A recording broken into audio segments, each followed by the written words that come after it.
Rocket Riders of the 27th Century proudly brings to you Kiss My Ass, Xandak Mason.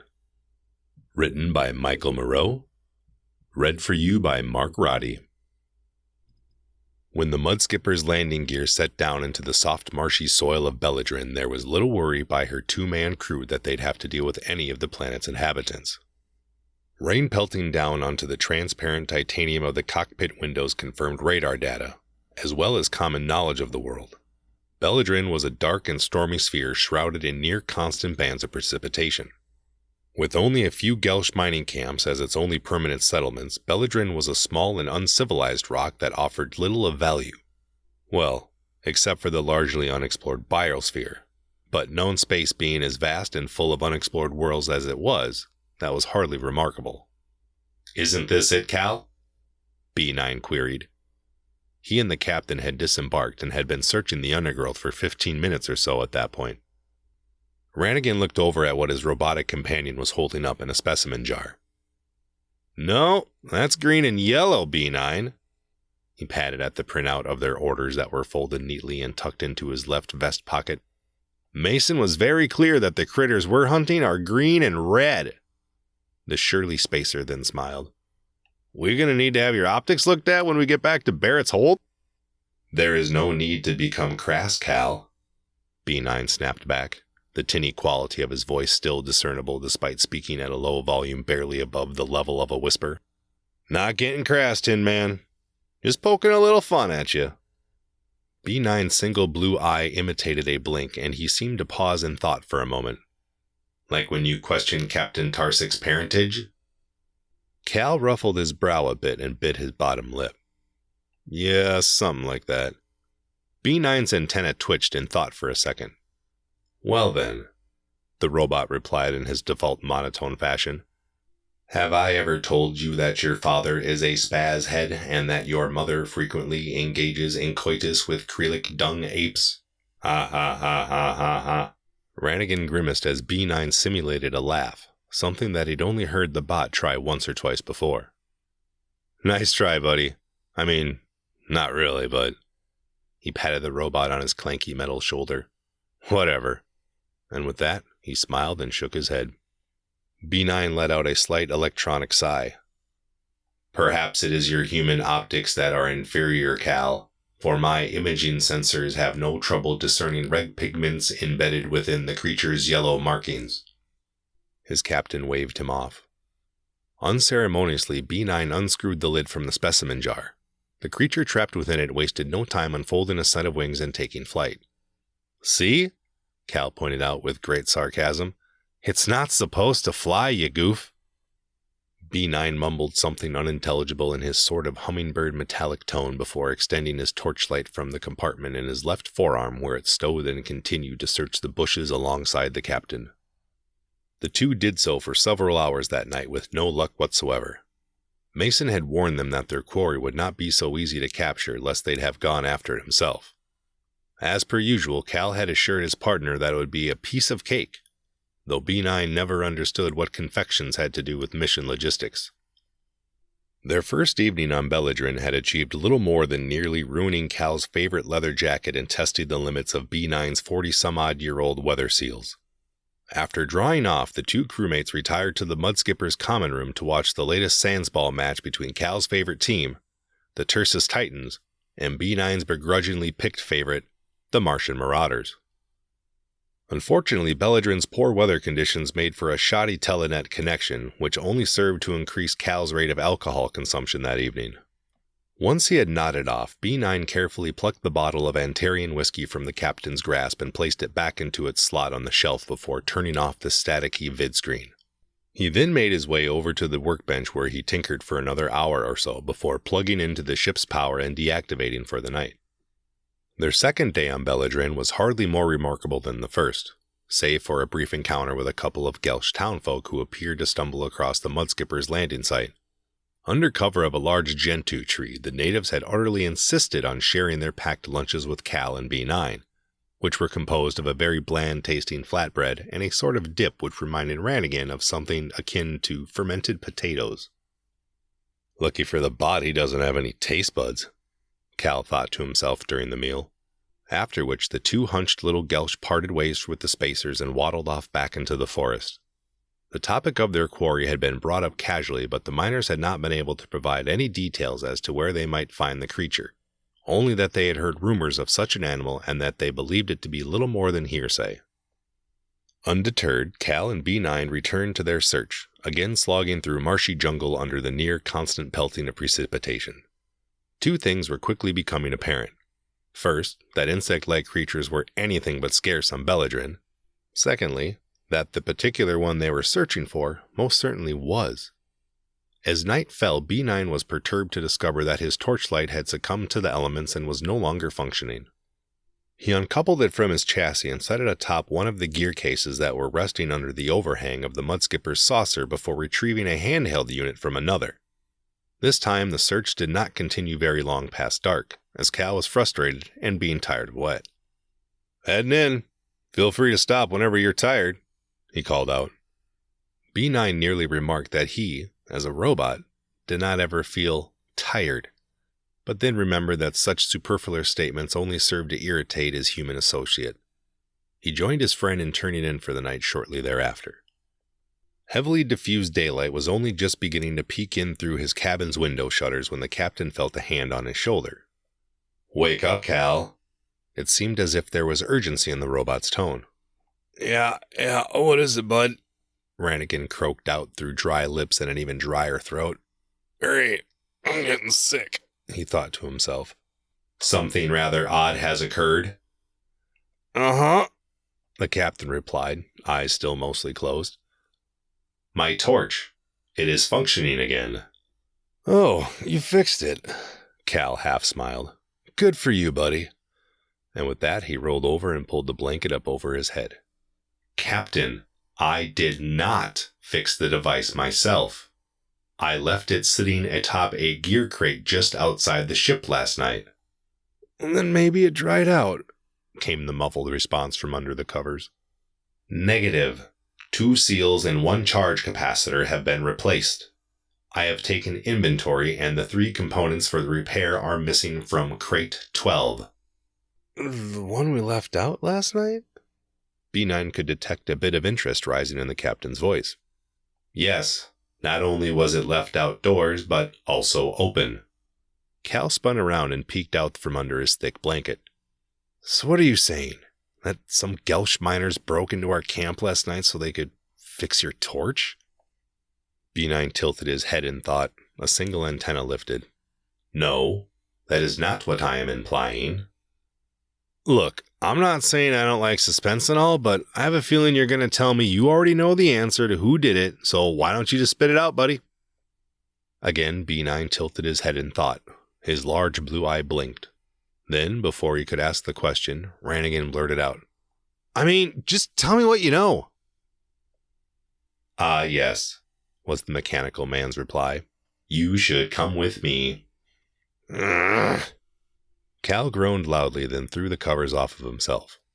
Rubbing the sleep from his eyes, he fumbled trying to get his boots on. He didn't bother getting dressed. Boots and pajamas would have to suffice. As he got himself to his feet, he paused to clear his throat and crack his neck. B9 added, "How did you know I possessed the answer to the mystery already?" "Oh, just something in your voice." Cal chuckled, then coughed a bit and sniffled. "And I've seen you flip the outside vid quarters both nights that we've been here." Sitting at the small circular booth that served as both breakfast nook and dinner table, B9 queued up the surveillance footage to the proper timestamp and let it roll. Cal had been sipping at some coffee when they first started, but by the end of the playback he'd forgotten all about it and his mouth was hung agape. "I'll be damned," was all he managed to get out. B9 let the idiom go by without remarking on it. "Referencing this footage, I believe I have devised a plan to capture our interloper once darkness falls." Cal said nothing. He simply nodded his approval as he lifted his coffee mug and took a sip.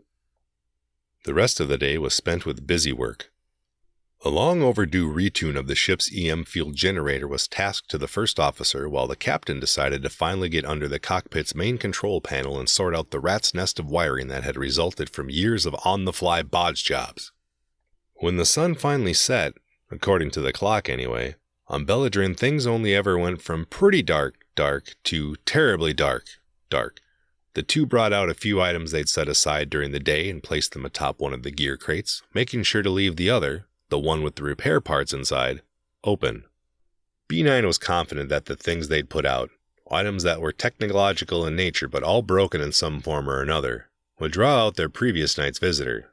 Even when he was stunned, however, when not one but 3 of the minuscule little interlopers slowly made their way out of the underbrush and onto the infrared light of the ship's cameras. Cal and B9 watched for a few minutes, and just as predicted, the would-be technicians appeared intensely curious of the mechanical parts that had been left lying around for them to find. The more badly damaged any particular device was, the more scrutiny it seemed to garner. 10 minutes passed, perhaps, with little bodies scurrying about, examining the salvage and digging through the gear crates for parts before one finally began to creep ever closer to the proton capacitor that B9 had fitted with an improvised EM stun field. The creature paused at the busted laser cutter next to the trap, and for a moment they thought it might avoid the capacitor, but apparently it was more interesting than the cutter was to the Lilliputian mechanic. When the tiny hand made contact with the metal, there was a brief flash of light, one ever so small and almost imperceivable to the vidscreen. The trap had worked, and it was time to return home to collect their fee. Even for the rust bucket that was the RS Mudskipper, Barrett's hold was only a day and a half distant via NC drive. As they approached the station, a floating gargantua seemingly welted together from whatever detritus the builders had been able to come across. The soft and soothing tone of Carol Miranda's voice dripped from the cockpit speakers. She was a warm and friendly middle-aged blonde that, over the years, had shared many nights with Cal Rannigan, drinking, telling stories, and occasionally finding passing comfort in each other's arms. Comparing it to old Earth's vids, Cal would have called her accent Southern, though where she got it from he had never been able to deduce. Regardless, it was charming. Her voice had welcomed them back so many times that the place had begun to feel like home. As they approached Bay 2, however, peering inside the structure through the phase shield that separated atmosphere from vacuum, they were reminded of the harshness of the place. A handful of station police, of which always seemed to be in short supply, were ransacking an old D-21 rockhopper while its pilot kneeled on the deck in handcuffs. Another smuggler, no doubt. Then, at the other side of the bay, taking advantage of the temporary distraction, they could make out what Gavarian waving frantically at his crew while glancing back and forth between them and the officers. It was nothing new. One smuggler would have a bad day and the other a good one, and judging by the size of the crates being pushed hurriedly across the deck, a very good day indeed. The goings-on below paused for only the briefest of moments as the Mudskipper's hull passing through the station's phase shield filled the bay with the usual electric sizzle that accompanies air molecules vaporizing at the boundary between hull and shield. It was a constant that no matter where you traveled in the galaxies that people were nosy, plain and simple. People were always keen to see who was coming and who was going. Long before the ship's landing gear had deployed and touched down, however, business as usual had resumed on the deck. Walking down the Mudskipper's ramp, package safely tucked away in his old canvas messenger bag, Cal looked up with a start as someone yelled. One of the officers had apparently noted the surreptitious loading of cargo that Cal and B9 had noted from outside the station. There was a large commotion as policemen shouted demands that went largely unheeded, followed by the crackle of weapons being discharged. The lawmen were using stunners, that was apparent, but the smugglers were not. Cal and B9 crouched behind the ship's ramp and watched as one of them caught an officer in the chest with a proton blast. This unleashed a hail of fire directed at the men who were now boarding their ship, trying desperately for a quick escape. The blue bolts of stunners had given way to the fiery red discharges of police-issued proton rifles. Never shoot a cop. That's rule number 1 of staying alive for any length of time on a deep space station.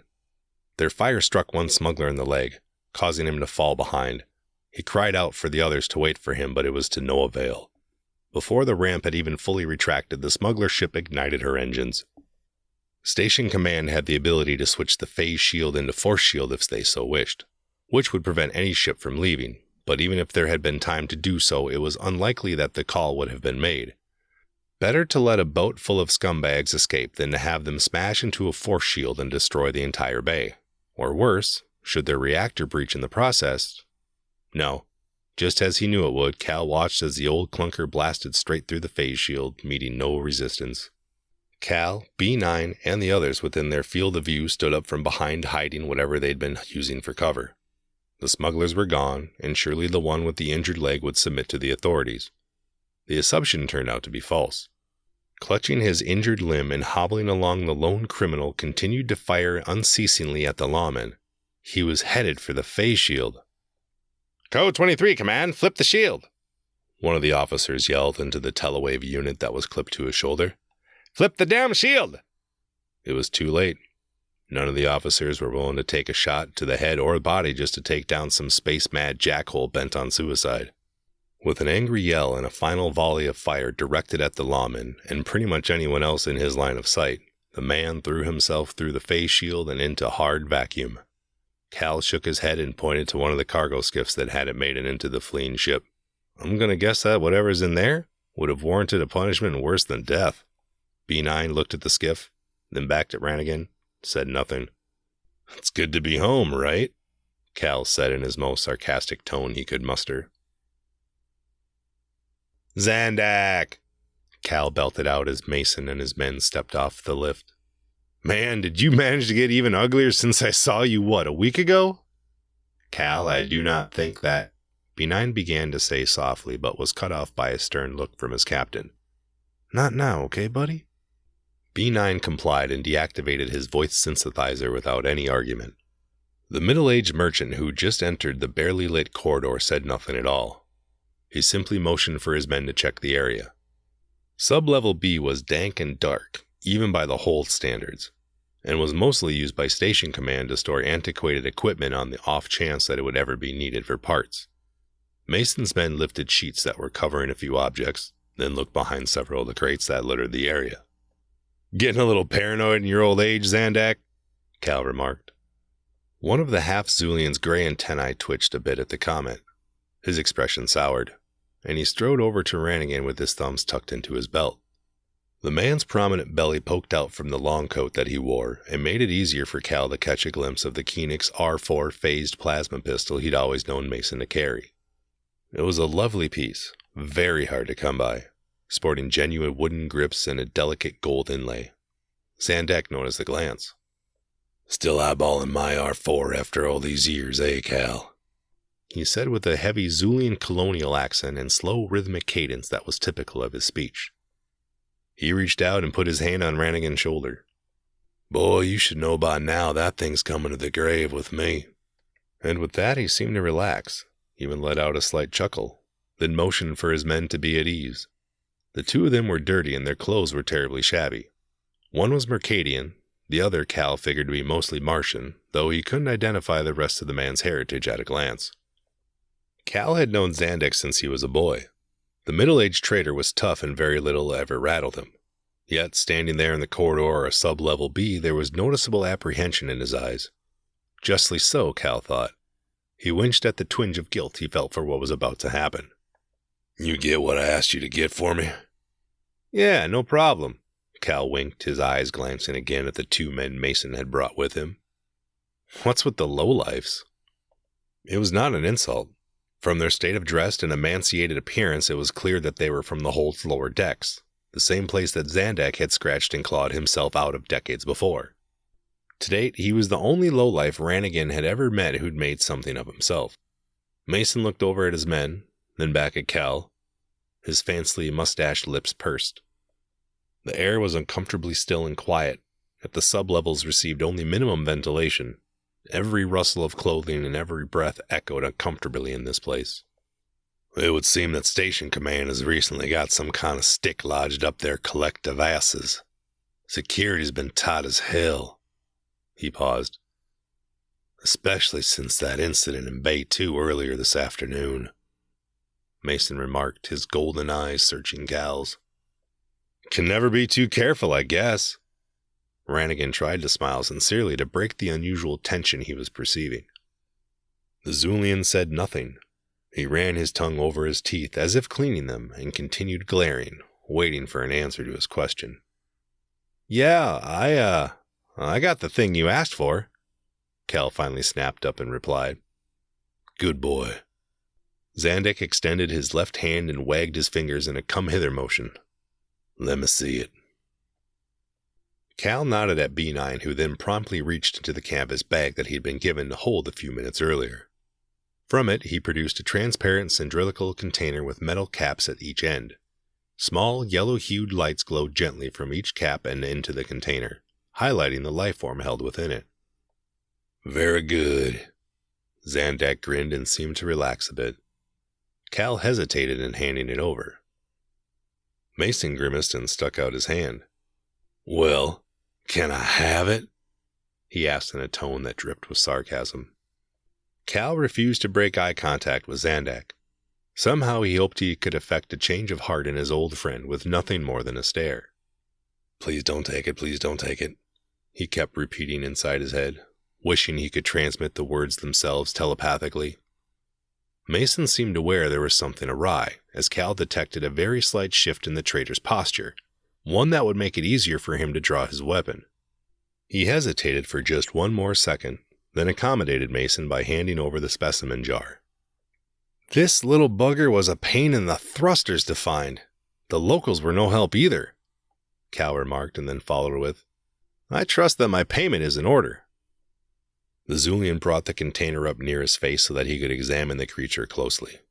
Satisfied, he handed it to the Martian, who proceeded to scan it with the handheld device, which produced a warbling tone that ended with an abrupt beep. The man nodded at Mason.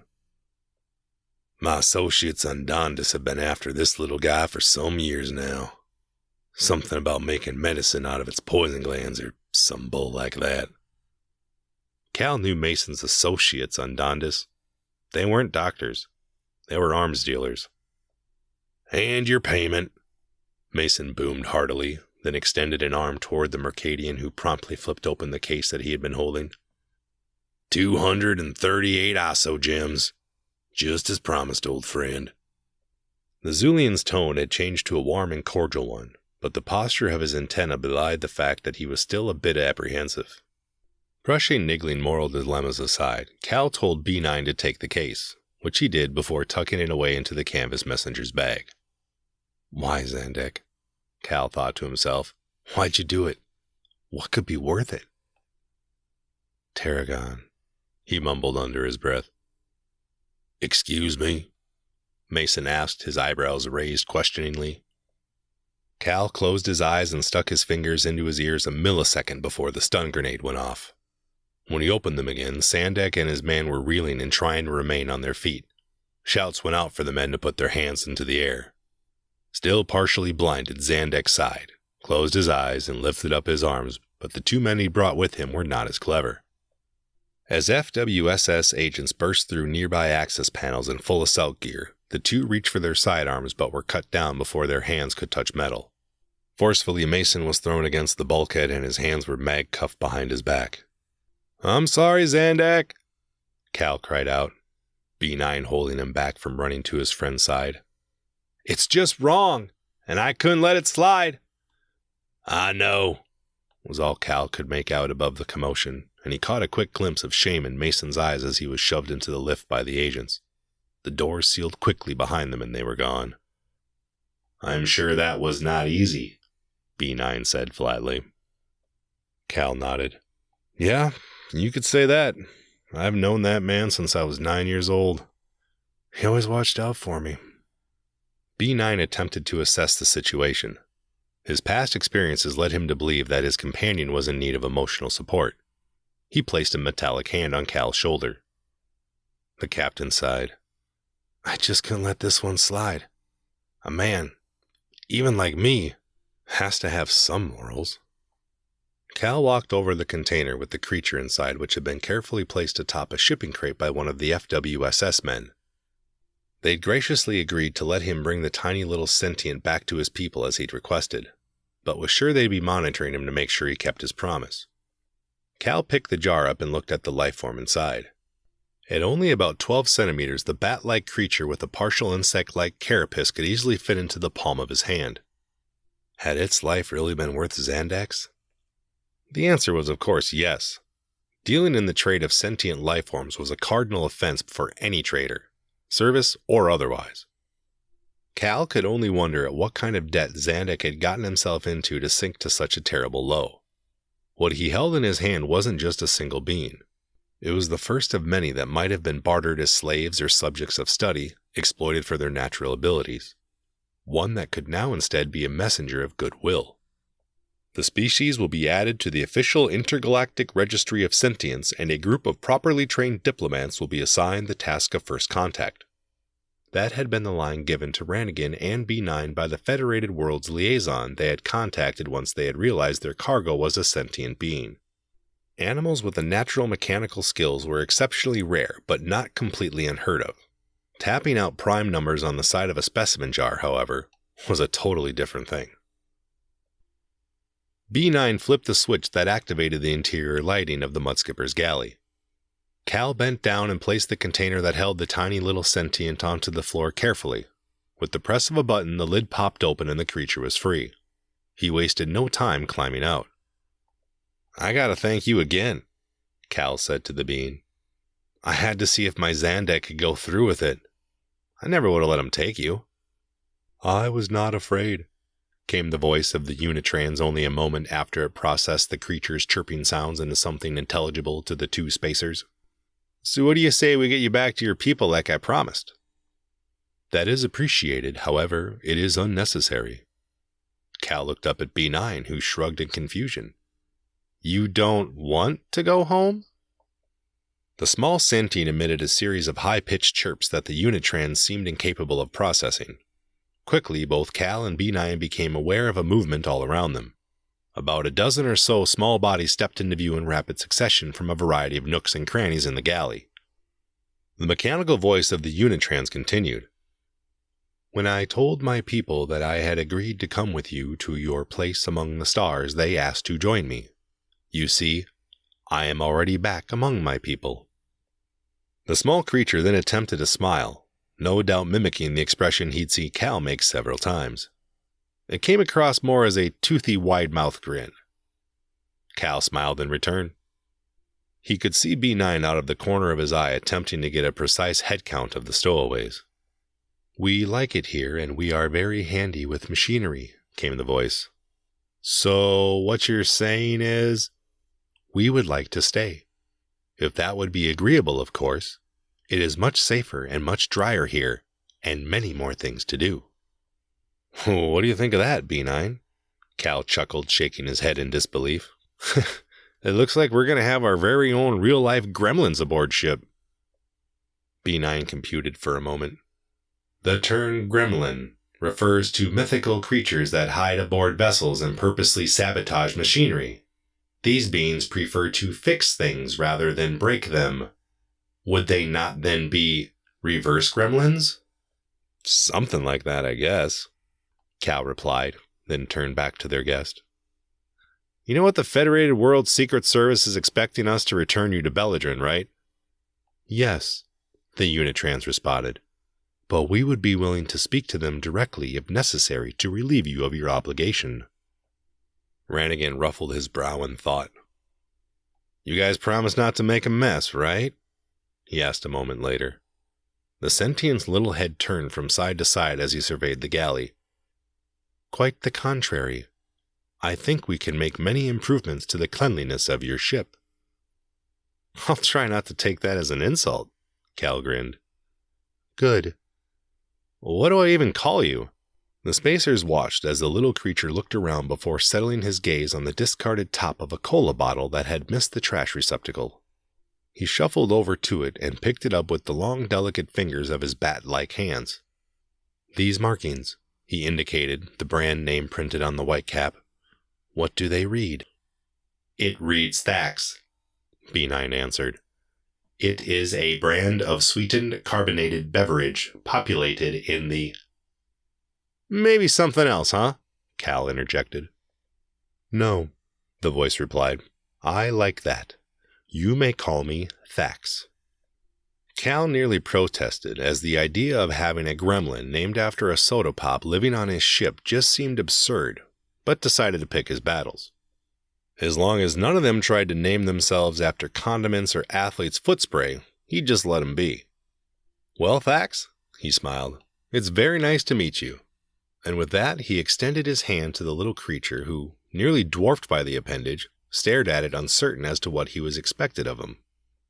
Sorry, Cal caught himself. "We shake hands to greet each other."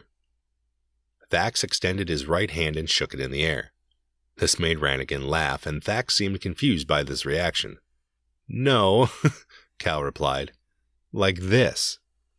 He placed 2 of his fingers into Thax's grasp and gently shook his hand. Thax grinned, and his toothy grin once again. "Now I understand." They were interrupted by the chime that indicated someone was at the hatch. The captain motioned for his tiny guests to make themselves scarce before ducking out of the galley. "Good evening, sir." The statement had been made rather unenthusiastically by a wispy-looking human male standing at the hatch. About Cal's age, he was unkempt and had bulging Adam's apple and very poor posture. He was clad in the blue-gray with orange highlights uniform of a Gal X. The man was a courier, and a busy one by the size of the apparent weight of the bag he had slung over his shoulder. "Yes? Can I help you?" Rannigan asked politely. "Package for you," was all the thin man said before reaching into his bag and producing a wooden box about 1.5 times the size of a dinner plate. Cal took it from him. "Sign here."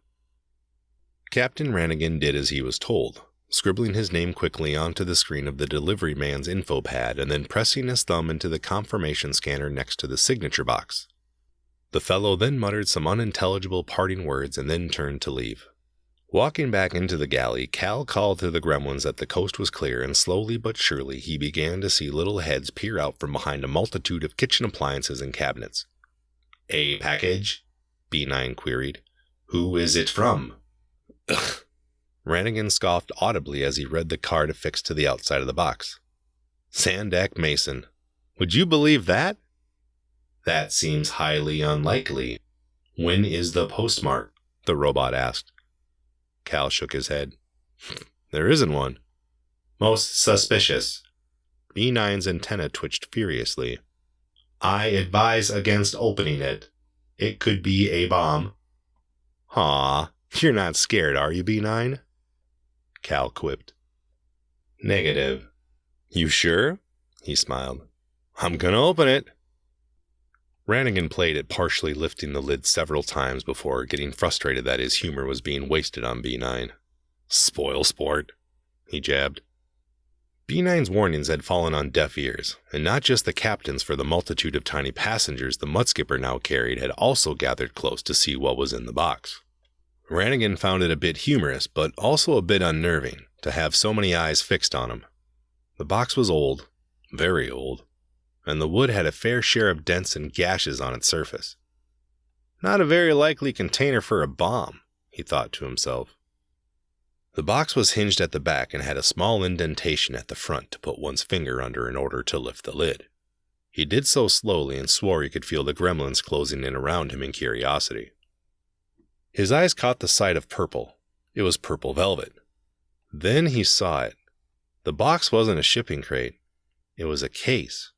A case for an old and special item. Xandak's Kenix R4 phase plasma pistol. Tucked into the edge of the fabric was a card, which once removed revealed a hastily scribbled handwritten note. It read, "Hey kid, I know why you did what you did, and I don't hold it against you for doing the right thing. Truth is, you're the only decent son of a bitch I've ever met in this sad excuse for a life. That's why I'm trusting you with my baby. If you lose her, I swear to everything holy, I'll find out and come put a boot up your backside. Kiss my ass. Xandak Mason." The end.